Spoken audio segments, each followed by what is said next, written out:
श्री गर्ग संहिता में कहा गया है, आनंद चिन्मयसर प्रतिभाविताभिस्ताभीरय एव निज रूपतया कलाभि गोलोक एव निवसत्यखिलात्मभूतो गोविंदम आद्य पुरुषम तमहम भजामि। अर्थात जो सर्वात्मा होकर भी आनंद चिन्मय सर प्रतिभावित अपनी ही स्वरूप भूता उन प्रसिद्ध कलाओं गोप गोपियों एवं गौओं के साथ गोलोक में ही निवास करते हैं, उन आदि पुरुष गोविंद की मैं शरण ग्रहण करता हूँ। गोलोक धाम को वृंदावन, साकेत, परस्थान, सनातन, आकाश, परमलोक या बैकुंठ भी कहा जाता है। सांसारिक मोह माया से परे वह लोक अनिर्वचनीय है, अर्थात उसकी कल्पना भी नहीं की जा सकती। उसकी परिकल्पना भी वही कर सकता है जिसके हृदय में भगवत भक्ति व प्रेम हो। इस धाम को ही प्रेम और भक्ति का धाम भी कहा जाता है। वह लोक स्वयं श्री कृष्ण की भांति ही अनंत है। जिस प्रकार संसार को चलाने वाले तीनों गुण सतोगुण, रजोगुण एवं तमोगुण से भी परे श्री कृष्ण है, उसी प्रकार यह धाम भी इन तीनों गुणों से परे है। भगवद गीता में भगवान श्री कृष्ण के धाम का वर्णन इस प्रकार हुआ है, न तद्भासयते सूर्यो न शशांको न पावका न यद्गत्वा न निवर्तन्ते तद्धाम परम मम।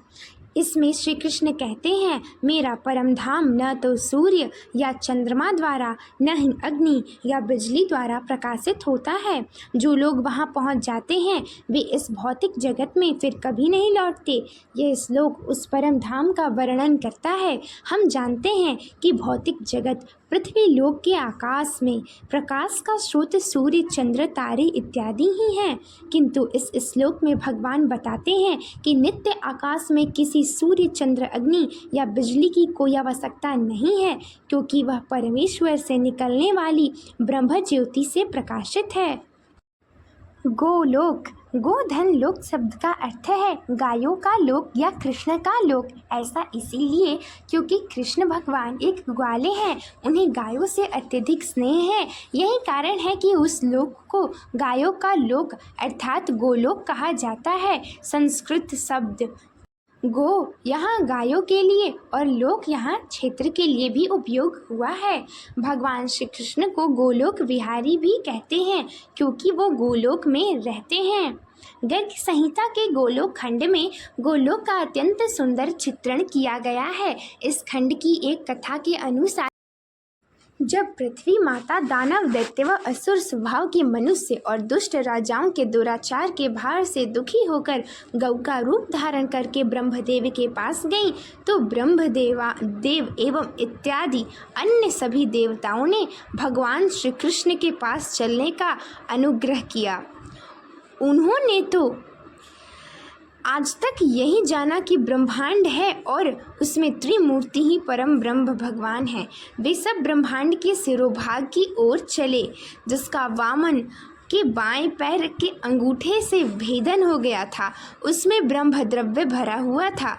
वे सभी जलयान से उससे बाहर निकले। बाहर निकलने पर उन्होंने देखा कि ब्रह्मांड का लिंग बिंब तुम्बे की भांति प्रतीत हो रहा है और इंद्रयान फल के जैसे अनेक ब्रह्मांड इधर उधर लुढ़क रहे हैं। वे जब करोड़ों योजन ऊपर की ओर बढ़े तो उन्होंने वहां अत्यंत सुंदर 8 नगर देखे और विरजा नदी का सुंदर तट भी देखा। वहीं ऊपर उन्होंने करोड़ों सूर्यों की ज्योति का पुंज दिखाई पड़ा, जिससे देवताओं की आंखें चौंधिया गईं। देवताओं ने उन ज्योतिपुर की भगवान विष्णु के कहने पर प्रार्थना की, जिससे वह ज्योतिपुर परम शांतिमय धाम प्रतीत होने लगा। उसमें प्रवेश करने पर उन्हें सर्वप्रथम 1000 मुख वाले शेषनाग के दर्शन हुए। उन सभी ने शेषनाग को प्रणाम किया और आगे धाम में प्रवेश किया। उन सब ने देखा कि वह स्थान अपने अंदर असीम सुख, शांति व समृद्धि अपने अंदर समेटे था। उन्हें उस धाम का कहीं अंत नहीं दिखता था। समय से परे, माया से परे, तीनों गुणों से परे, मन, चित्त, बुद्धि, अहंकार एवं समस्त 16 विकारों भी परे। उस सनातन गोलोक धाम के दर्शन करके सभी देवता मुग्ध हो गए। उन्होंने ऐसा अलौकिक व अद्भुत धाम पहले कभी नहीं देखा था।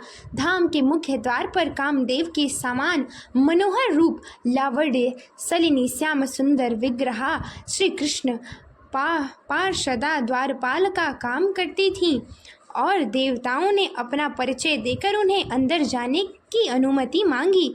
निवेदन किया।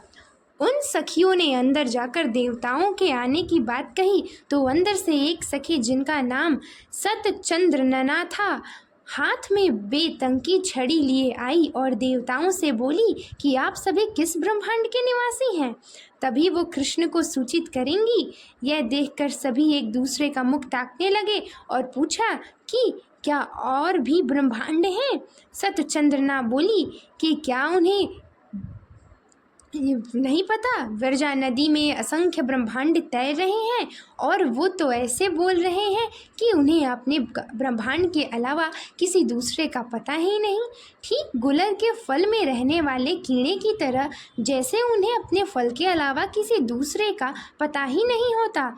तब विष्णु भगवान ने उस ब्रह्मांड से, जिसमें वामन के पग के अंगूठे से भेदन हो गया था और जिसमें भगवान का पृथ्वीगर्भ सनातन अवतार हुआ है, तब सतचंद्रना अंदर गईं और उन्हें अंदर बुला लिया। वहाँ उन्हें गोवर्धन के दर्शन हुए, जहाँ गोपियों द्वारा वसंत के उत्सव की तैयारी चल रही थी। कल्प वृक्ष व कल्प लताओं से सुशोभित रासमंडल अलंकृत हो रहा था। श्याम वर्ण यमुना नदी चारों और अपनी आभा बिखेर रही थी। विभिन्न पक्षियों का कलरव, भ्रमरों का भ्रमर गीत, वातावरण में फैला सौंदर्य, मंद मंद बहकती शीतल वायु उन सब का मन मोह रही थी। 32 वनों से घिरा निज निकुंज चार दीवारी व खाइयों से अत्यंत सुंदर लग रहा था।